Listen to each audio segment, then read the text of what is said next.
அன்பு தமிழ் சொந்தங்களை YouTube channel மூலமாக உங்க எல்லாரும் சந்திக்கிற நண்பர்களே, இப்ப குடும்ப அட்டைதாரர்களுக்கு கலைஞர் மகளிர் உதவி திட்டம் மூலமாக பணம் கொடுக்க போறாங்க. 1000 ரூபாய்.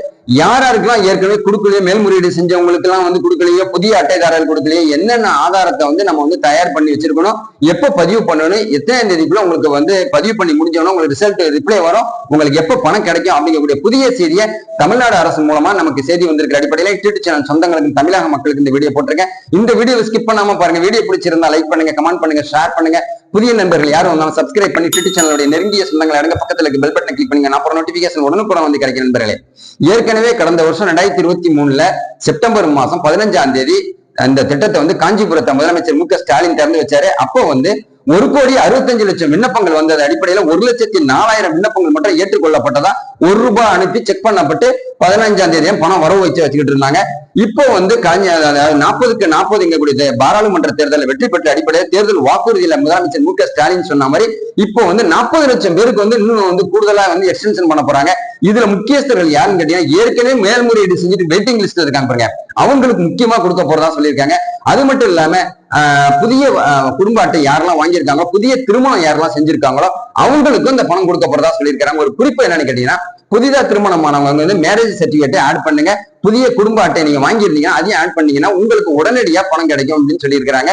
இந்த மாசம் 7வது மாசம் ஜூலை 15ஆம் தேதி ₹1 அனுப்பி செக் பண்ண போறாங்க.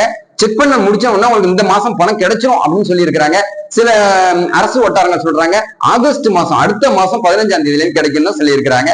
சோ இந்த விண்ணப்பங்கள் எப்ப கிடைக்கும்னாக்கா, எங்க கிடைக்கும் அப்படின்னு சொல்லி நம்ம எதிர்பார்த்துக்கிட்டு இருக்கிறது நல்லா தெரியுது. VAO கிடைக்கும், அப்படின்னா வட்ட வழங்க அலுவலர், அதாவது தாலுகாவில் இருக்கக்கூடிய அந்தந்த மாவட்டத்துடைய தாலுகா ஆபீஸ்ல போய் கிடைக்கும். அப்படின்னு சொன்னா மாநகராட்சி அலுவலகத்துல கிடைக்கும். அதுக்கும் போறதுக்கு நீங்க அனுப்பிட்டீங்கன்னாக்கா ₹10 நீங்க கொடுத்தீங்கன்னா பிரவுசிங் சென்டர்ல பிரிண்ட் அவுட் எடுத்து கொடுத்து நீங்க எழுதி அதை ஸ்கேன் பண்ணி அதுக்கப்புறம் நீங்க கையில இருந்து வங்கி பாஸ் புத்தகம், ஆதார், குடும்ப அட்டை, போட்டோ இதெல்லாம் நீங்க எடுத்துட்டு போயிட்டீங்கன்னா பதிவு பெற்ற மொபைல் எண் உங்களுக்கு கண்டிப்பா தேவை. இதை நீங்க பதிவு பண்ணிட்டீங்கன்னா ஒரு 3-4 மணி நேரத்துல உங்களுக்கு SMS வந்துடும், விண்ணப்பம் ஏற்றுக்கொள்ளப்பட்டது அப்படின்னு சொல்லிட்டு அதை நீங்க சேவ் பண்ணி வச்சுக்கோங்க.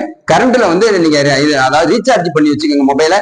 அது மட்டும் இல்லாம அதாவது உங்களுக்கு மறுக்கப்பட்டுச்சுனாக்கா மேல்முறையீடு செய்யணும், உங்களுக்கான ப்ராசஸிங்ல லேட் ஆகுதுன்னு சொல்லிடுவாங்க. மேக்சிமம் இந்த தடவை முதலமைச்சர் மு க ஸ்டாலின் என்ன சொல்லியிருக்காருன்னு கேட்டீங்கன்னாக்கா, 14,000 கோடி ரூபாய் இதுக்கான நிதி ஒதுக்கி இருக்கிறார் இந்த பட்ஜெட் கூட்டத்தொடர்ல. இப்ப பட்ஜெட் கூட்டத்தொடர் தலைமைச் செயலகத்தில் நடந்துகிட்டு இருக்க அடிப்படையில உதயநிதி ஸ்டாலினோட மகனை சொல்லியிருக்கிறாங்க. எல்லாருக்குமே கிட்டத்தட்ட 40 லட்சம் பேருக்கு இந்த ஆண்டு கிட்டத்தட்ட ஜூலை மாசம் 15ஆம் தேதி இந்த பணம் வழங்கப்படும். அப்படி தவறி போனவங்களுக்கு ஆகஸ்ட் மாசம் 15ஆம் தேதி அனைவருக்குமே பணம் கிடைக்கும்னு சொல்லிட்டு ஒரு மகிழ்ச்சிகரமான ஒரு இன்ட்ரெஸ்டிங்கான ஒரு தம்மாக்காவா துள்ளல் செய்தியை தான் அவங்க சொல்லியிருக்கிற அடிப்படையில நம்மளும் ஒரு இன்ட்ரெஸ்டிங்கா ஒரு சந்தோஷமான இந்த செய்தியை உங்களோட ஷேர் பண்ணிக்கிறதுல மிகுந்த மகிழ்ச்சி அடைகிற நண்பர்களே. யாரெல்லாம் பதிவு பண்ணியிருக்காங்களோ வெயிட் பண்ணுங்க. யாரெல்லாம் பதிவுக்காக அதை மேல்முறையீடு செஞ்சுட்டு வெயிட் பண்ணிருக்கீங்க, அவங்க மறுபடியும் மேல்முறையீடு செய்ய சொல்லியிருக்கிறாங்க. புதியதாக ஏதாவது மனு தாக்கல் பண்ணாங்க உடனடியா பண்ணிடுங்க. நான் சொன்ன மாதிரி பிரவுசிங் சென்டருக்கு போங்க, அப்படி இல்லைனாக்கா வட்ட வழங்க அலுவலகத்தை போங்க, VAO போங்க, அப்படி இல்லைன்னா மாநகராட்சி அலுவலகத்துக்கு போகணும். டவுன்ல இருக்கிறவங்க அப்படியும் போறோம்னாக்கா ஒரு ₹20 செலவு பண்ணாலும் பரவாயில்ல, பிரவுசிங் சென்டர்ல நீங்க பிரிண்ட் அவுட் எடுத்து எழுதி திரும்ப ஸ்கேன் பண்ணி நீங்க பதிவு பண்ணிடுங்கிற மகிழ்ச்சிகரமான இந்த வீடியோ நான் உங்களுக்கு பதிவு பண்ணியிருக்கேன். இந்த மாதிரி வீடியோ நீங்க பார்த்து ரசிக்க யூடியூப் சேனலை சப்ஸ்கிரைப் பண்ணி வச்சுக்கோங்க. வீடியோ பிடிச்சிருந்தா லைக் பண்ணுங்க, கமெண்ட் பண்ணுங்க. புதிய நண்பர்கள் யாரும் நான் மீண்டும் சொல்றேன், சப்ஸ்கிரைப் பண்ணி யூடியூப் சேனலுடைய நெருங்கிய சொந்தங்களை அடங்க பக்கத்துல பெல் பட்டனை கிளிக் பண்ணுங்க. நான் நோட்டிபிகேஷன் உடனுக்குடன் கிடைக்கும் நண்பர்களே. புதிய சிந்தனையோட மீண்டும் உங்களை சந்திக்கிறேன். நன்றி.